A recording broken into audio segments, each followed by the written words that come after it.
வட தமிழகம், தென் தமிழகத்தில் இன்று ஓரிரு இடங்களில் இடிமின்னலுடன் கூடிய மிதமான மழைக்கு வாய்ப்பு இருக்கிறதாக தற்போது வானிலை ஆய்வு மையம் தெரிவித்துள்ளது. கூடுதல் விவரங்களை தலைமை செய்தியாளர் சிவா வழங்க கேட்கலாம். வணக்கம் சிவா, இது குறித்தான கூடுதல் விவரங்கள்.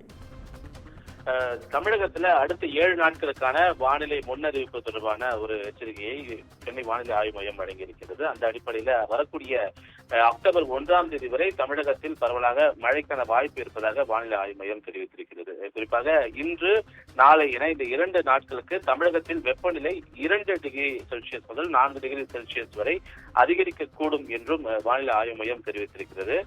குறிப்பாக மழைக்கான வாய்ப்பை பொறுத்தவரை இன்று வட தமிழகத்திலும் ஒரு சில தென் தமிழக பகுதிகளிலும் புதுவை மற்றும் காரைக்கால் பகுதிகளிலும் இடிமின்னலுடன் கூடிய மழைக்கு வாய்ப்பு இருப்பதாகவும், அதே போன்று நாளை மறுதினம் தமிழகத்தின் ஒரு சில பகுதிகள் புதுவை மற்றும் காரைக்கால் பகுதிகளில் இடிமின்னலுடன் கூடிய மழைக்கு வாய்ப்பும், 28, 29 ஆகிய தேதிகளில் தமிழகத்திலும் புதுவை, காரைக்கால் போன்ற பகுதிகளில் இடிமின்னலுடன் கூடிய லேசானது முதல் மிதமான மழைக்கு வாய்ப்பு இருப்பதாகவும் வானிலை ஆய்வு மையம் தெரிவித்திருக்கிறது. அதே போல 30 மற்றும் 1 ஆகிய தேதிகளிலும் கூட தமிழகத்தின் மழைக்கான வாய்ப்பு அதிகம் இருக்கிறது என்று அடுத்த ஒரு வாரத்திற்கான வானிலை நிலவரத்தை சென்னை வானிலை ஆய்வு மையம் தெரிவித்திருக்கிறது.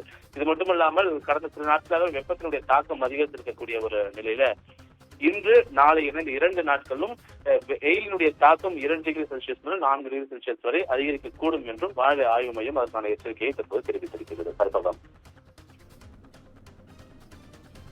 உங்கள் விவரங்களுக்கு நன்றி சிவா.